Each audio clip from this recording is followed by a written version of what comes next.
I knew where it should all go. I didn't have to think of a melody. It was there. It was all written in a couple hours. It was completely recorded in under 24.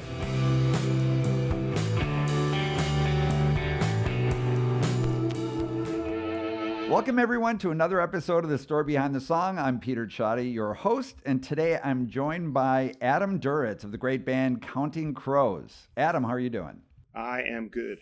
Wonderful. Where are you today? Home. I'm in New York. Oh, okay. You're in New York City.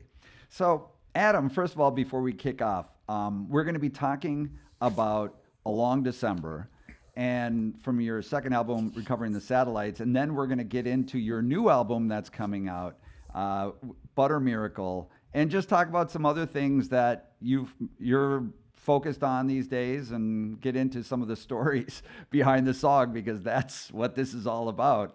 And, obviously, you Counting Crows, seminal band, over 20 million records sold. You guys were particularly near and dear to me from the very beginning. I lived in Laurel Canyon at the time. And so Long December and your first album, August and Everything After, these were like, no exaggeration, the soundtrack to my girlfriends and I, and then ultimately we got married and we're still married today, but soundtrack to our lives in Laurel Canyon. And I remember vividly a moment when I'm driving through the canyons at nighttime down, and then up to Kirkwood, because we lived on the top of Kirkwood, and listening to A Long December. So I wanted to talk about A Long December, and you have so many great songs, but that's what we're going to be getting into. I wrote that in my house on Lookout Mountain, so right by you. Yeah. And one other little fun fact: back in the day, I was working with a band called Pomegranate that opened for you guys at the Whiskey, and this was early on. So yeah, wow, yeah. So there's you guys, and your music is very near and dear to me. So Adam, great to have you here. And so before we get into the song and then into your new album, I always like getting a little bit of a journey of your life, of becoming a musician, and how that happened, and when you really first started to take music seriously, and then leading up to the formation of the band. I think I started to take it seriously when I started writing songs. And that happened really in earnest when I was a freshman in college. Fall term of my freshman year, there was a lounge across from my dorm room, and there was a piano in the lounge, and I was in class one day and I started kind of writing down pieces of a song, and I went back to the dorm and worked on it. It suddenly occurred to me I had this thing in my head. I had a lot of the lyrics. I kind of had a tune. I wondered if I could sit down at the piano and figure out how to play it. It's very, very simple. It would take me 5 minutes now. But it took me all the rest of the afternoon. I missed the rest of my classes. I just sat in that lounge and worked on the song all day and finished it. And it was like a light bulb moment in a cartoon. I mean, I just changed right then and there. I was a songwriter. Part of being young in those college years is that sense of transition from a life where everything is assigned to you, and then you're in college and you still have things assigned to you. You got classes and stuff, but you're starting to look towards a life when you decide what you are. It's a scary moment. What is it being adult? What is being an adult all about?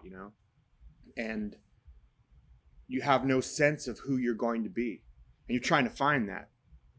And it takes years and years for most people. For me, it took an afternoon. It just happened. I wrote that song and I was a songwriter, and it was just done. Like that's who I was. That's what I did. I wrote songs, and at that moment, it had changed my entire life from that moment on. I never really thought of myself as anything else ever again from, I don't know when that was, like September or October of my 18th year.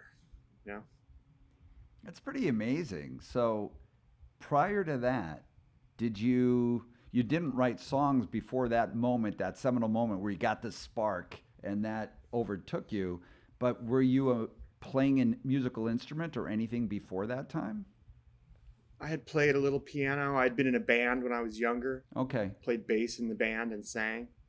But I hadn't in a while. I mean, music's a weird thing. You can, unless you are a really good musician, which I'm not, as far as an instrumentalist, I'm really good at being a singer and an arranger. I'm really good as an arranger, although I wasn't then.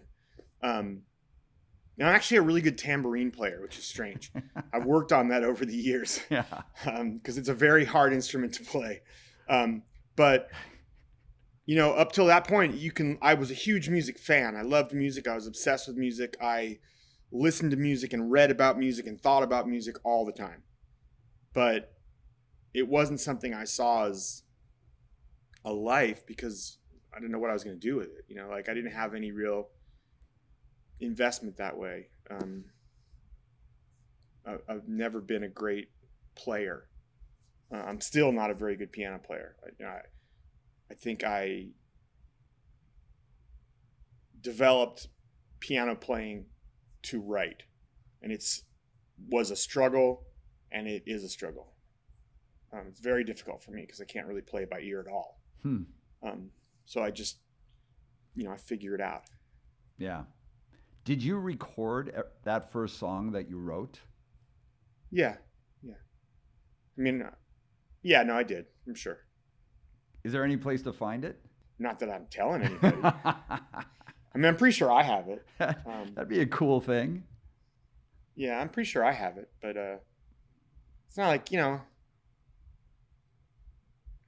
it's a developmental thing, I was intensely proud of that song, and everything I wrote after that. Each one of them was the absolute best I could do right then. But I wouldn't put them out. I mean, they're part of me learning to be truthful, learning to be honest, learning to be emotionally bare, learning to, they're all this learning process until really Himalayans and Counting Crows. Mm-hmm.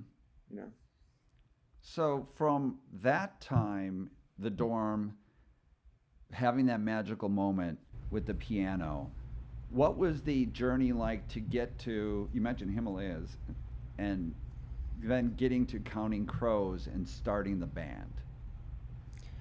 Well, for a couple of years, I just wrote and wrote and wrote, like every day. I just wrote songs for really a couple of years after that. And I transferred from Davis down to Berkeley for a couple reasons. One was that I was an English major. I had been a women's studies major, but I had kind of gone through all the courses at Davis. And I became an English major because the women's studies stuff was so writing intensive that I wanted to be a better writer. And also I was writing songs, so. Yeah. And the English department at Berkeley was the best in the country back then. I think it was Berkeley and Yale were the two best, writing departments there were. So I transferred down to Berkeley and for that reason, and also because if I really wanted to do something with all these songs, I needed to be out of Davis. The bands in Davis were, mostly playing frat parties, cover bands, and I didn't have any interest in doing that. I didn't join any, I didn't really want to. I just wanted to try and be a real musician, I moved down to Berkeley, got a job in a recording studio as an assistant engineer. Did my first recordings really there. I was engineering a session, by which I mean pushing a button or two, for the guy that ran the studio, and he had a song, and I was sort of sitting in the booth humming it to myself as they were playing it. It was instrumental with his band and writing lyrics. And I, when he came in one point, I'm like, hey, I got some lyrics for this. And he's like, oh, well, try it. And I went in the studio, and then he loved it. So I did some recording with him, and he let me record a few other things. I got in a band or two. Played in a few that lasted a few years, got kind of disillusioned.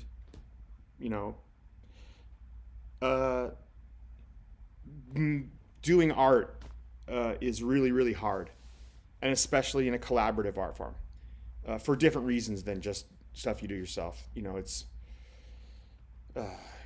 you start them with your friends. It's a big democracy. Everybody's like, yay. And then, you know, you fight over things because everybody cares.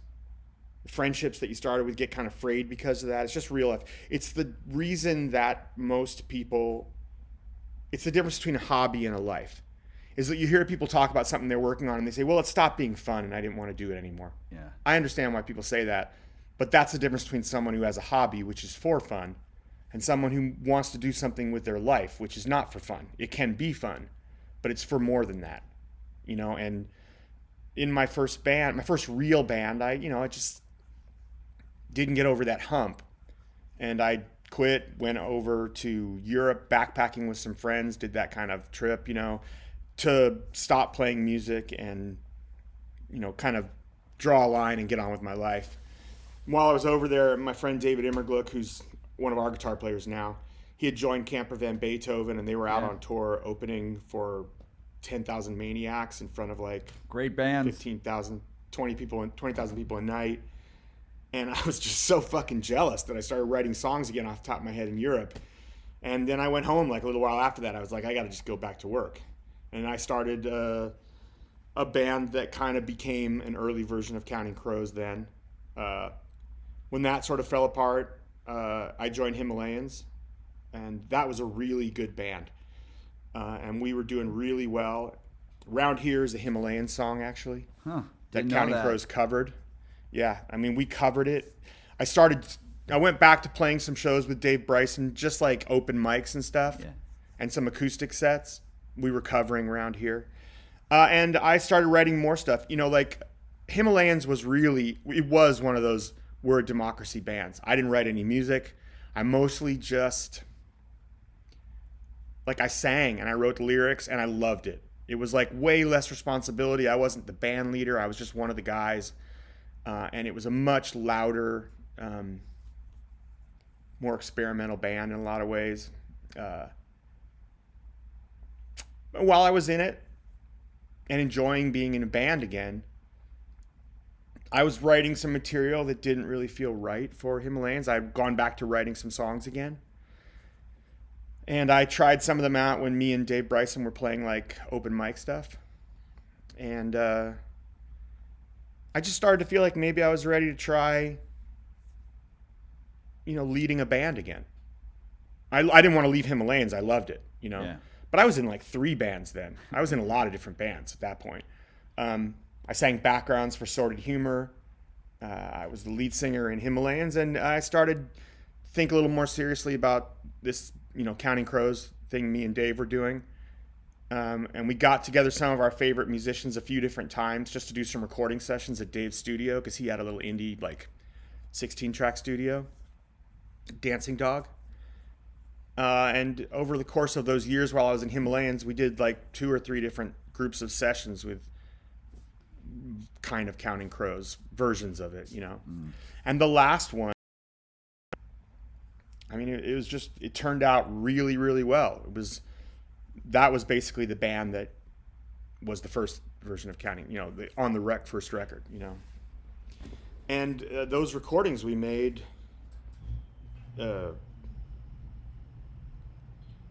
got to some record people and everybody went crazy.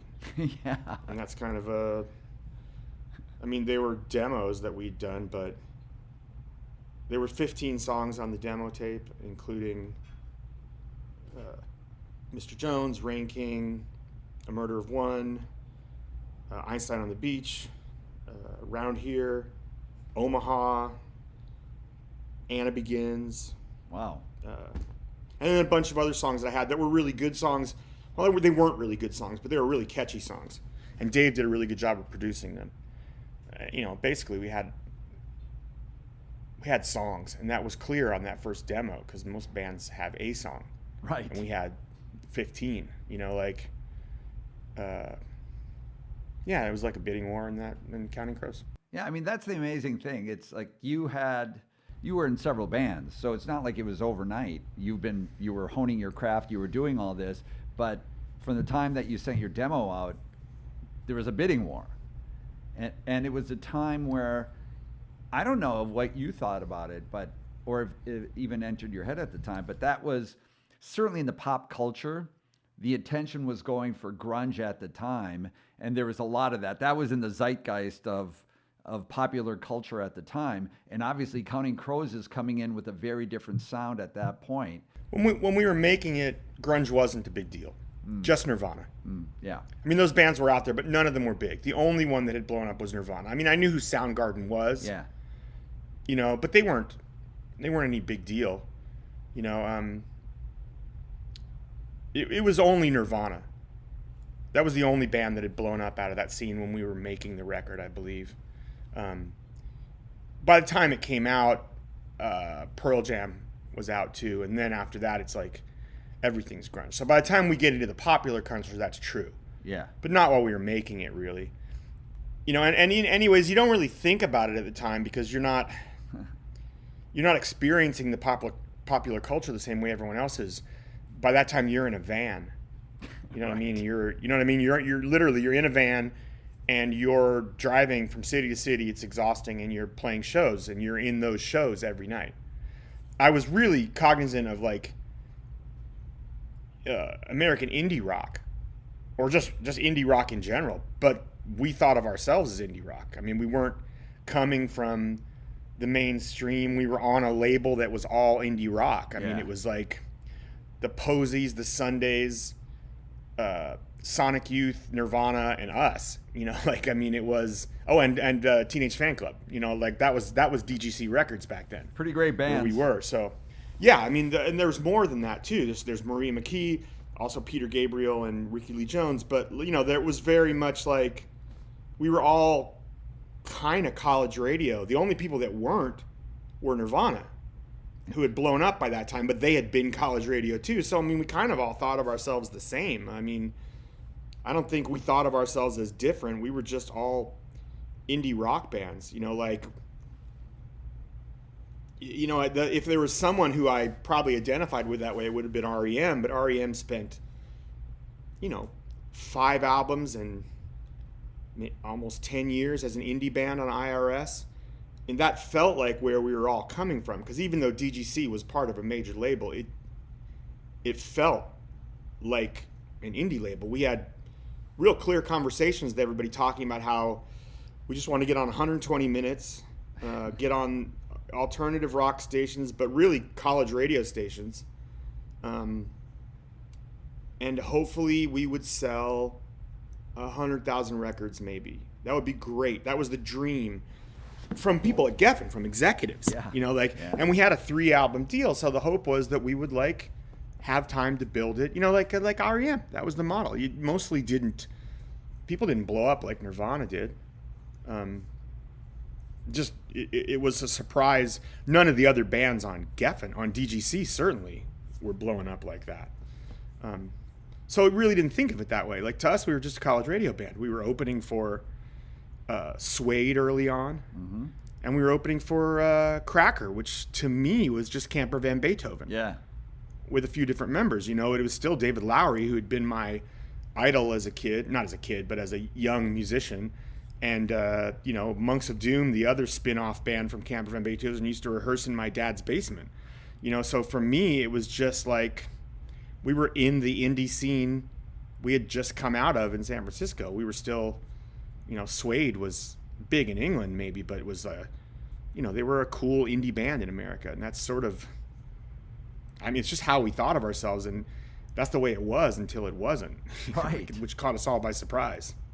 So when it isn't, when it's not what you had expected it to be, and all of a sudden you have this massive success with Counting Crows and the first album in 1993 and Mr. Jones and all the wonderful songs that are on that, how does a young guy like you deal with that immediate massive success? Like, what is that like when you don't have those kind of expectations? Nobody can prepare for that. What was that like? Well, I slipped comfortably into a nice mental health breakdown. You know, like, it just, I don't know. It was, it's weird. It's a very big change in your life to go from being aggressively anonymous to the cover of Rolling Stone and recognizable everywhere you go. I mean, I had a very recognizable look too.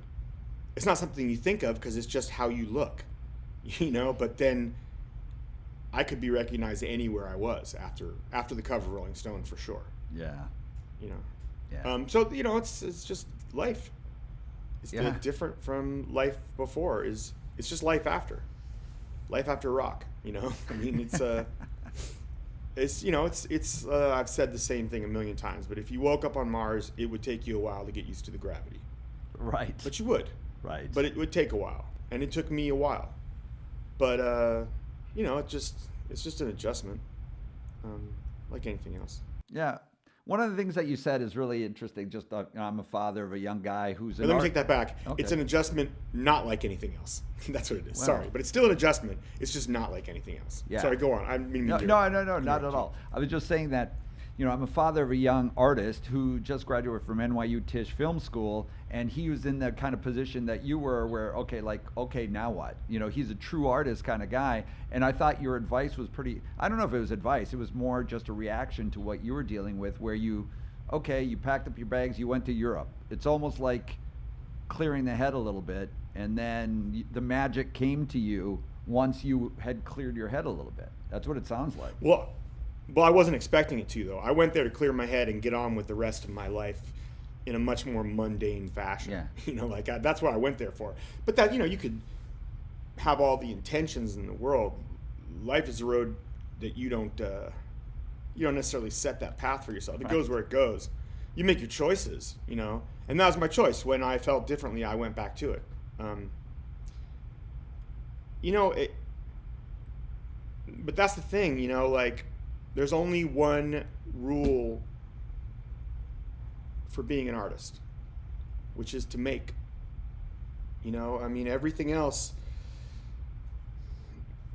there's no other good advice I could give anyone. How to deal with record companies, how to deal with fame, how to deal with how to make yourself successful. I have no idea on any of that. But an artist makes art. And then the chips fall where they may. Planning for fame isn't. I guess at a certain level and a certain kind of pop thing, there are some very cunning plans you could maybe make to do things, and there are very smart people like Madonna who, obviously put a lot of thought into being a cultural phenomenon as well and how to promote herself. And that's great. I don't have really mind for that myself. The only thing I could really say to any artist if they wanted advice from me is just to make art. The rest of it is, who the fuck knows? Nobody knows really what makes success. The only thing people at a record company know is, from my experience, is what was good last time. But do you really want to spend your life based on last time as opposed to next time? You know what I mean? It's not really, that's not much use. You can do that, but that's like chasing yourself down a hole. All you ever get is something you already did. Yeah. Which is mostly what people want to hear, but not if it's tired. Yeah, well, they people know what they know, right? And so when you come up with something fresh, there it is. There's something that challenges them, and sometimes it hits and sometimes it doesn't. Yeah, sometimes you're Nirvana and sometimes you're not. I don't know. I didn't think we were doing anything particularly groundbreaking. I just thought it was great. I just thought it was really true and honest and deeply, deeply heartfelt. And it was stuff we were really passionate about, and it was as good as we could do. That was one thing I was sure of. We did it as good as we could do it.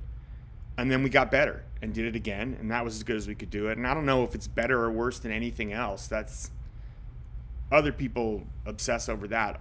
What I did know is that we were doing the best we could do, and we were always doing it on our terms. We were never trying to chase it down the hole of last time. When we made that second record, everyone wanted us to work with T-Bone again. Yeah. What they wanted was After August and everything after. Yeah, exactly. And we weren't interested. We had other interests. We knew the band was different then. we were playing louder music. We had a lead guitar player then and a different drummer, and we just wanted to play this music that was so different from some of it. Some of it was very similar to the stuff on August, but a lot of it was really different. It was much more raw. You know, we wanted to work with Gil Norton, who had made the Pixies records that I was obsessed with right then. You know, and also the Laws records that I loved. You know, and it seemed so great, but it wasn't what the record company wanted, which wasn't a big deal. They didn't really fight us. We had creative control, but all the advice kind of went in the other direction. But we never did that. We always kind of did what we wanted to do and then did it the best we could do it. It's up to other people to decide whether it's good or bad, but I always loved it, you know? Well, otherwise, why put it out? I mean, yeah. Get it to the point where you absolutely love it and then release it. And if it's not where you absolutely love it, don't fucking put it out. Like, that's pretty good advice, you know, really. Like, put something out in the world that you're proud of, and you can't control how people are going to react to it. No, so you might as well make it something you absolutely love.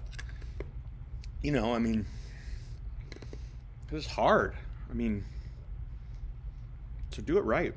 Well, and you were talking about the record label wanted to have August and everything after, and that, but Recovering the Satellites comes out in '96 and it immediately hits #1. But I want to, like, going into the studio the second time, you described what you were going for and different production and, you know, different producer this time and all that. But how were you, and that you wanted it to be a little bit rocker, I guess. Just that was with the state of mind in terms of your music sensibilities at that time. How was your feeling as a musician at that time going into the studio different than the first time? Like, what was your mindset like at that point? Well, the first time I was very, very nervous and I had no idea what I was doing. All I knew was that we had to completely change the band. You know, we sounded a little, before we recorded the first album, we sounded a little like late era Roxy Music.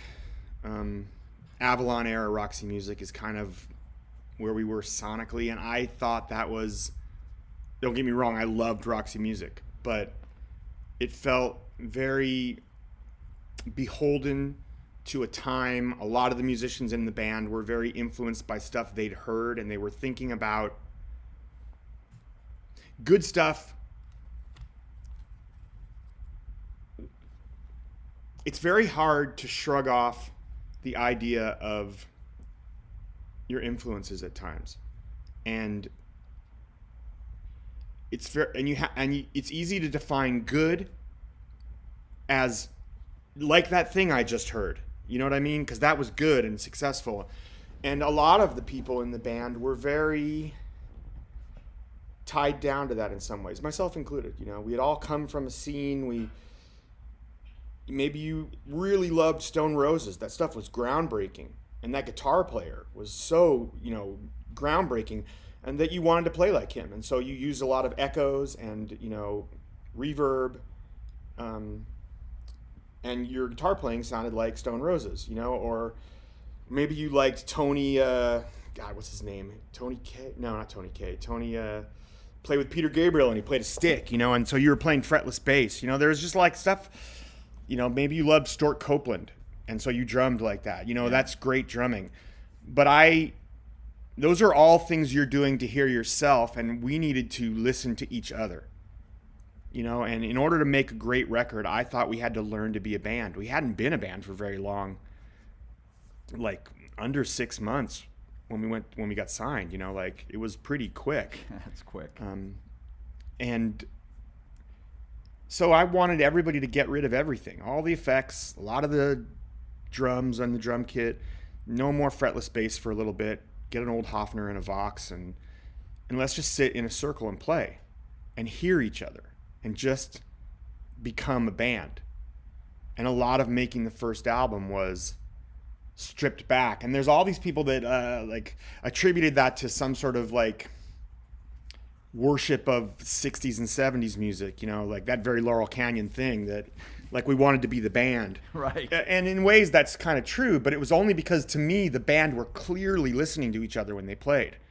there was so much minutia of reaction between the different musicians, so many ways in which a vocal was influenced by a flick of the drums, and it wasn't to be like those bands at all or to be like Van Morrison. It was just to learn to be a band. And I didn't know if any of that was going to work, but I wanted us to try it. And T-Bone agreed with me. And so, that was all I knew going into making the first album, was just like that we weren't where we needed to be as a band. And we had to somehow get there in the middle of making our first record. And, hope it works. Yeah. And then we tried, Yeah. and it did. It worked, in a way. I still think it's the slickest of the records in a way, but it's great. It's a great record. It's a great record. And then I had a really hard time being famous and flipped out and really went to move to LA and just completely forget about being in the band for a little while. And then I found myself ready. And I was really excited because we had just spent a year and a half on tour, or almost 2 years on tour. And we were a great band. And I wanted to get in the studio and play these songs and blow people's minds. And it was a completely different mindset going into the second record because I knew what I wanted to do. One of the problems is when you write a song about how much you're struggling as a rock star, everybody gets really mad at you. But the fact is, it's true. It's real life, and that's where I was. So, I had to write about what I was living through. Yeah. And I did. I don't have any apologies about that. Fuck those people. Like, you can criticize the level of the music, but don't criticize the plot line because that's just life. Yeah. You know what I mean? Yeah. I find that so stupid, but it is a lot of people's jealousy and frustrations that is expressed that way. But fact is, that's what I went through. I know everybody wants to be famous, but they have no idea what it is. And I went through it, and I struggled, and I had a really fucking hard time. And then I wrote a bunch of really cool songs about it, and we went and fucking blazed in the studio and made this great record, and I was hugely excited. Very different going into the second album. I was driven and thrilled, and I was very, very hungry to make that record. Yeah, and it sounds like you didn't feel pressure because you were in this kind of damn the torpedoes mindset, right? So, well, also because, I don't know, I've never felt pressure on making a record, even the first one. I mean, because it's just you're doing your thing, you're expressing yourself, and I don't know. It's like, not that it's not hard. It's really hard making records, but not because of outside pressure. Because while you're in there, who even thinks the world exists? I mean, you're completely. I mean, you've wanted all your life to write songs and be in a rock band, and now you're in a house. Your entire life is recording the songs that you wrote. I mean, boy, you want to know pressure is being like in your mid-20s, having no idea how you're going to take care of yourself, how you're going to support yourself. True that. You want to be a musician, but no one's even heard of you. Yeah. How are you going to rise out of complete anonymity? Man, that's pressure. Like in my mid-20s, when all my prospects were wound up in songwriting, when I had a serious mental illness problem, the only thing I was really good at was writing songs and singing, and I'm washing dishes or doing construction and doing landscaping to support myself. That's pressure. Like, I got a record deal and I can make a record. I mean, like, I didn't have room to think about, like, what is everyone going to think? I was sure they would love it. Yeah. I was sure it was the best thing anyone could ever possibly do. It was definitely the best thing I could do. I was just thrilled. It's fucking magic making a record. It's really, really hard, but it's magic. I mean, you've spent your entire life obsessed with music, listening to music, however many CDs and albums you have. It's all you've ever loved is music, Yeah. And now you're the one putting stuff on tape. You know what I mean? It's your music, and people are listening to your records. I mean, it's fucking magic. It's like Wonderland. Yeah. I mean, I lived in LA and Laurel Canyon in the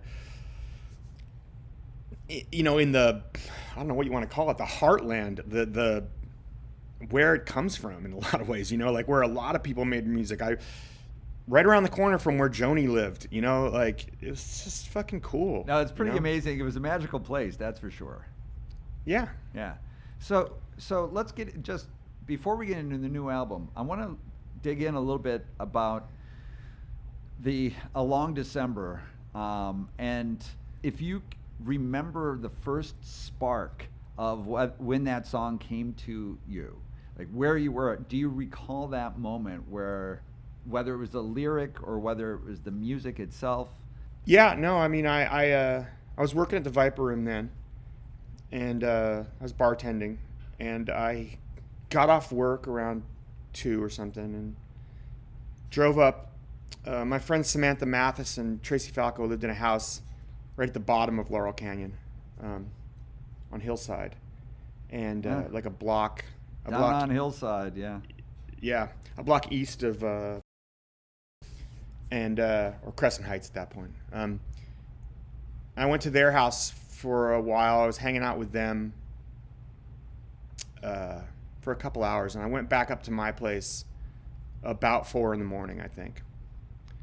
And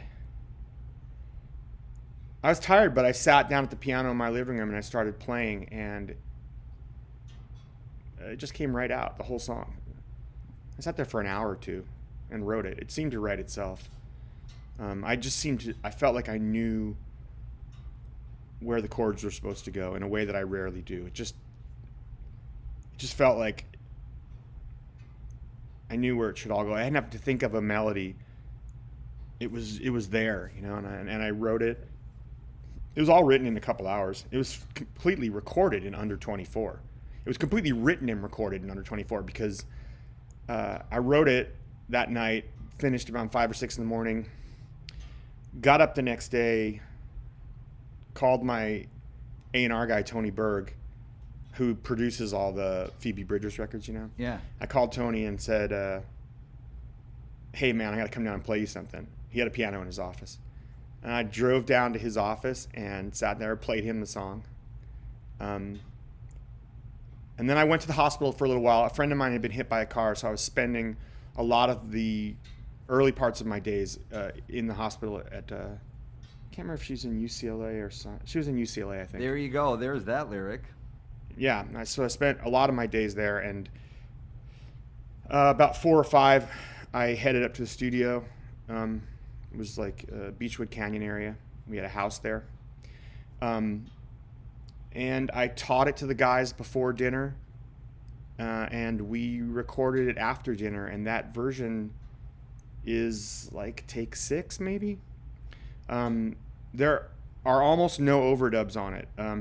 The only overdubs on the song are, we played it, we realized we nailed it, everybody got up, we listened to it, everyone was great, went into the kitchen to get a drink. I grabbed the engineer and said, hey, just run me 2 more passes through it, and I sang the 2 background vocals, and that's it. That song was done. I remember going back to the Viper Room a couple hours later and playing it for the guys outside in my car, outside the door after we closed. So the whole thing was written and recorded in under 24 hours. Yeah, it was, you know, it just kind of, it's a weird song. It was like perfect from birth, kind of. Like, it just felt like it was easy to write, and just very this very natural progression. Like, I knew what to say, I knew where to go on the piano. It came right out. It's the only song I never get tired of. Interesting. There's no other song that I want to play every night, every show, that I don't care. Maybe Holiday in Spain, but not really. Long December, I'm never tired of it. I'm always happy to play it. Like, it doesn't matter what the situation is. And that's not true of anything else. I get tired of everything. No matter how good the song is, you get tired of it at some point. But it never happens with that song. It just is. There's an inevitability to it that is, and a perfection to me. It is like, it's kind of gem-like to me, in that it's just this perfectly crafted thing that's also very moving and emotional. It has that combination of things like that classic songwriting has, like, something like Try a Little Tenderness, or Every Time You Say Goodbye, you know, like I Die a Little, you know, they're like perfect songs, and it's just got this thing to it where it just always feels effortless and inevitable and perfect. I don't know. It is a perfect song. That's why I wanted to talk about it. And you know, as I told you, it's so personal to me because we lived a block apart, you know, at the time, and so which is pretty wild. You know, I was should tell you this one thing about it. Like, do you know Jesse Malin? Yeah, I just realized I'm wearing yeah, his shirt. You know not who he is? Deeply, yeah, but yeah. Yeah, he's a good friend of mine, great musician, like truly great musician. I've known him for 20 years. And he had an accident a few years ago where he kind of had a stroke, and he lost all feeling below his waist out of nowhere. You know, one of the most active, cool punk guys I know, and he just lost, you know, half his body, and he's been down in Argentina for a couple years, I think, getting stem cell treatments, trying to working really hard to get it back, and he's gotten, you know, down to mid thigh, and we all made a lot of different people, but made a tribute album for him last year, and in January or December, and I can't remember when it was, there was a couple of tribute concerts at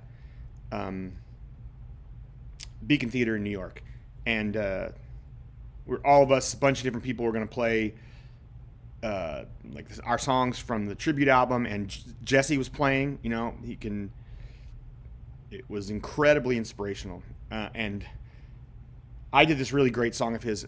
A couple of us, well, our band did Oshina, and I loved that song, and I was really excited to play it. And the week before the show, Immer informed, because Immer plays in his band too, Immer informed me that we weren't going to be playing Oshina because Jesse wanted to play it.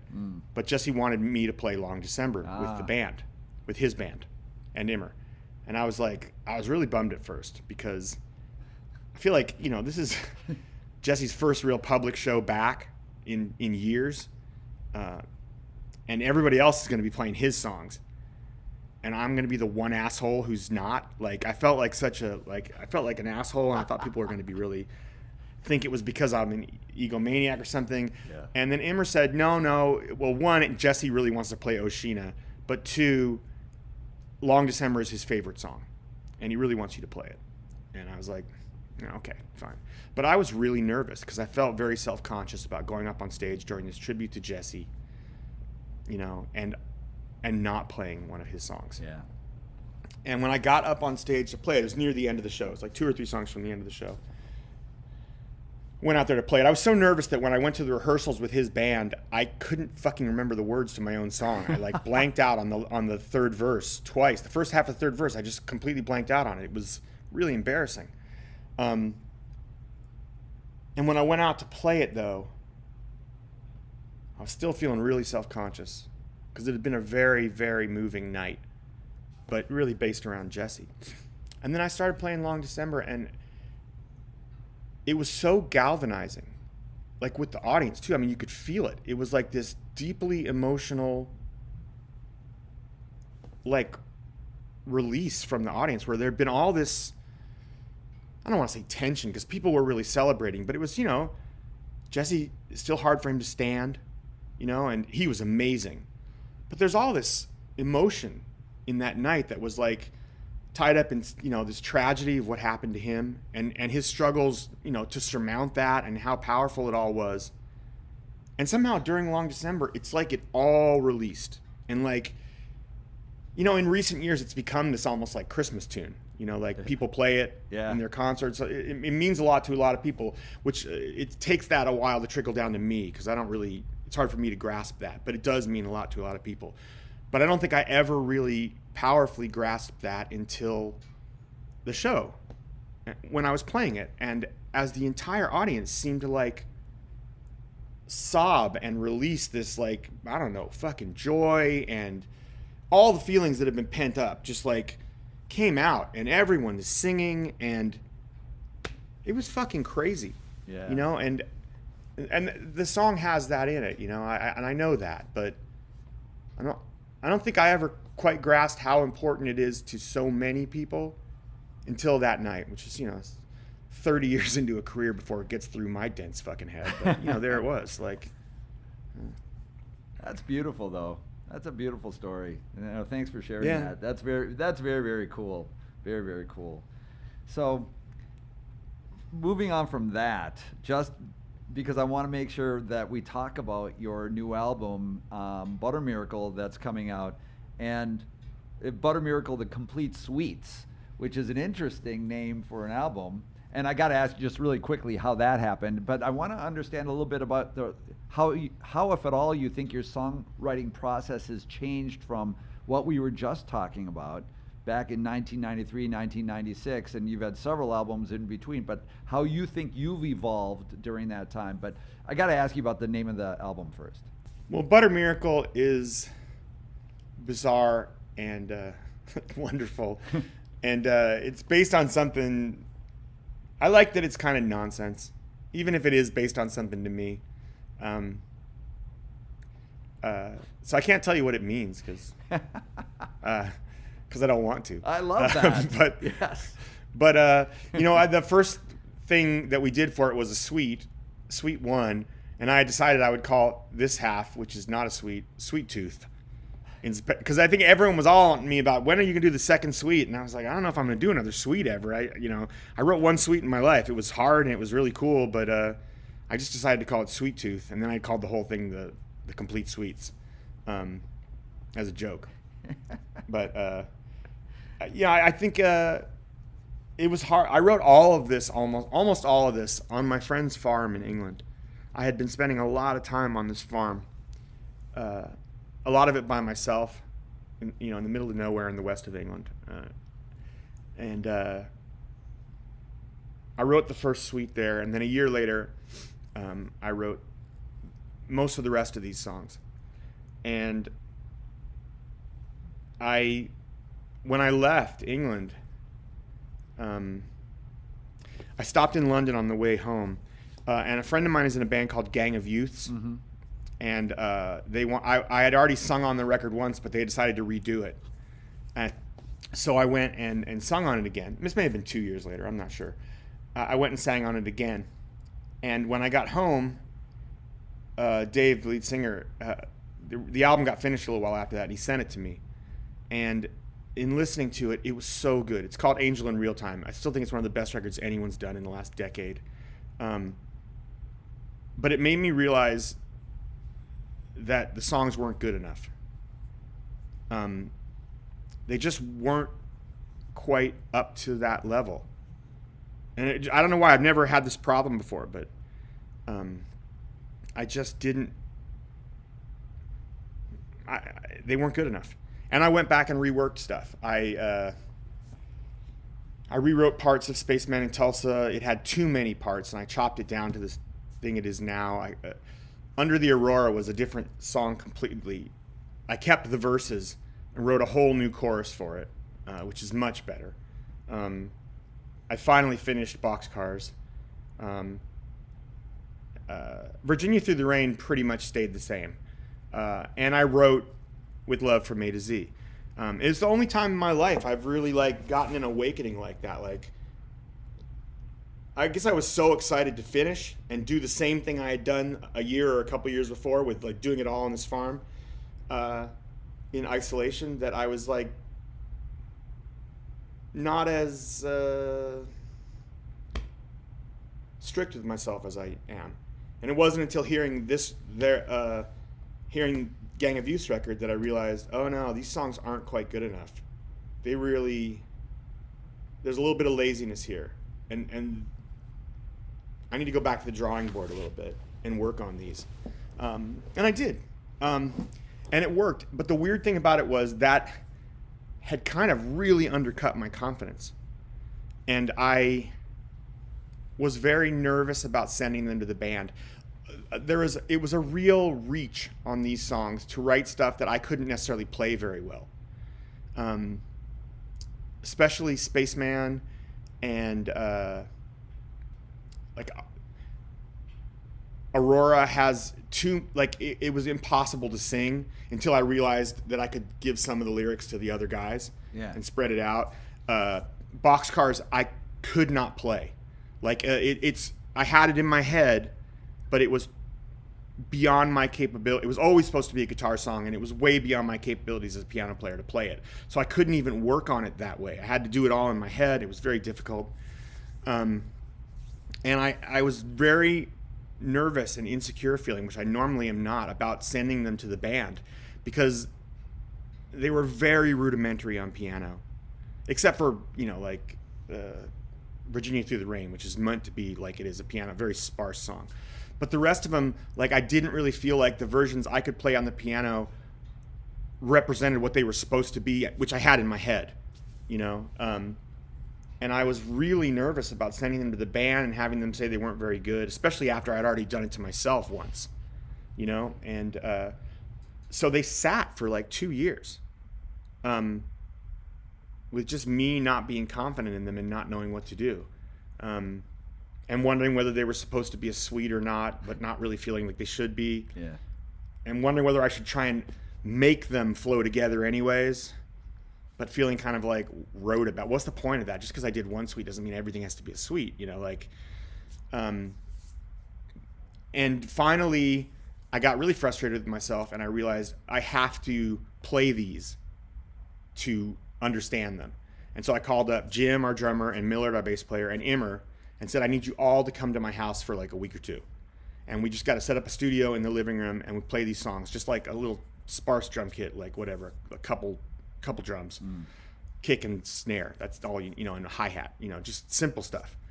And I need to play these to know if they're good. And I need you guys to do that, because I can't play them. It was cool in a way, because I was stretching my capabilities as a writer, writing stuff. But I couldn't play them, and I didn't know, and I sat for like 2 years. That's why this record took so long, because I just sat there for 2 years not believing in it. And then when the guys came and we started working on these songs, and one by one they were just killing me. They were so good. They sounded so great. Everyone was really excited. And Boxcars, which I couldn't play at all, I finally had like a musical structure I could finish the writing over. And we were so excited. I'm like, let's just go in the studio right away. Let's do this. And we ended up going in like 2 or 3 weeks later. It was very quick after that. And we made the record, and or the other half of the record. But it was weird. It's the only time in my life I've ever had that kind of a confidence. I don't know what the word is. Like a loss of confidence. But I mean, it was good at first, because they did need more work, and I made them much better. The work I did and writing, like finishing Boxcars and writing with Love from A to Z, it defines the record in a lot of ways. The work I did rewriting, but the act of sort of doing that kind of shattered my confidence in the songs in a way. It's a new experience for me. I've never had that happen. Well, look, first, again, thanks for that journey through that. And it's amazing that you were going through that experience for quite some time. And then the band came together. And like you said, then by the time you started recording it, it went really quickly. And that's going to be, so your album, the new album, Butter Miracle, the Complete Suites, is going to be coming out very soon. You have the tour where you're going to be touring. And I look forward to seeing you guys on tour. That will be cool again. And then I just want to finish up. I want to ask you, with all the experiences, this is a tough one. With all the experiences that you've had, is there anything that sticks out to you as an artist? It could be a big experience, small, whatever it is. Is there anything that sticks out as like a very special moment that sticks with you? I don't know if it's specific moments, but there is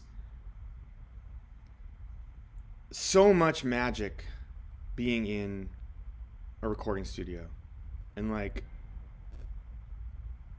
making music, the way it goes from this formless idea, a concept of chords, just chords and words, that's all they are. These songs I write, they're just chords and words.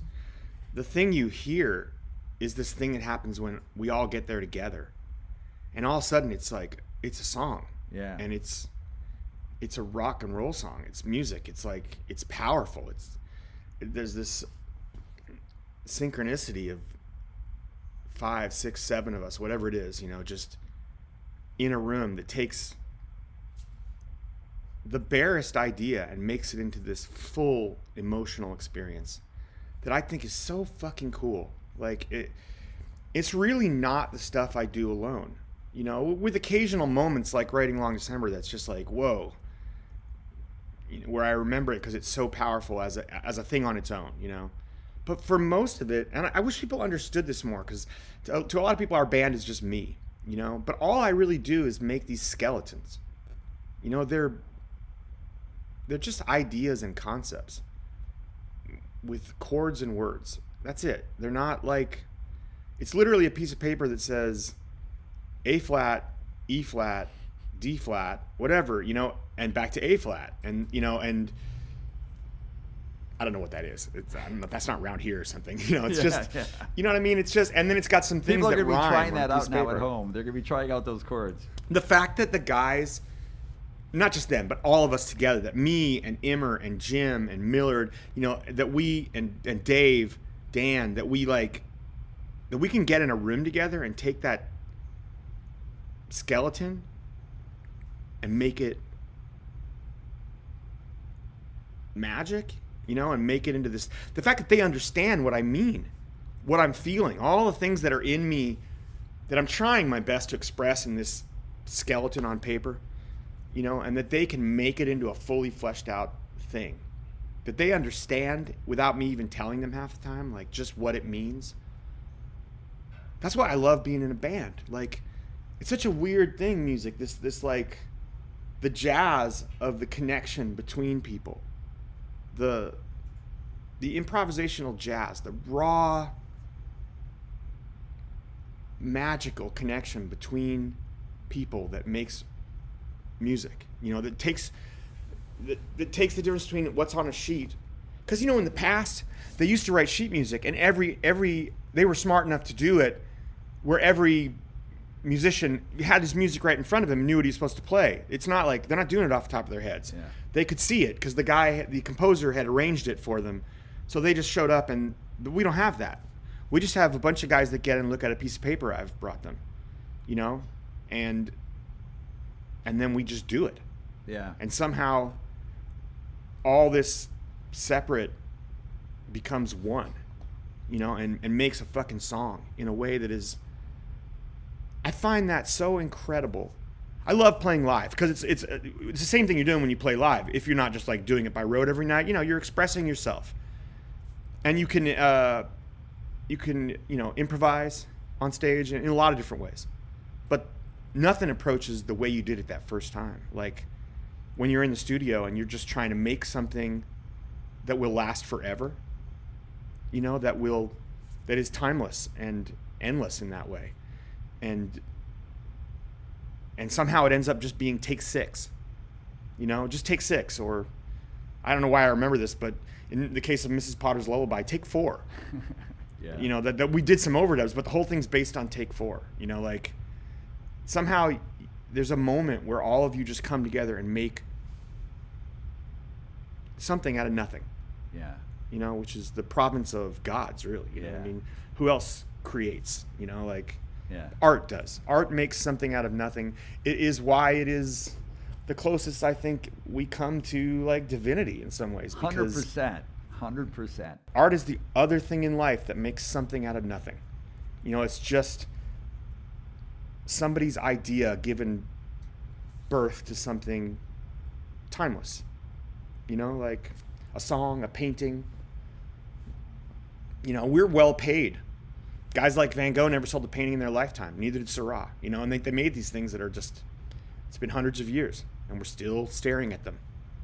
You know, that's crazy.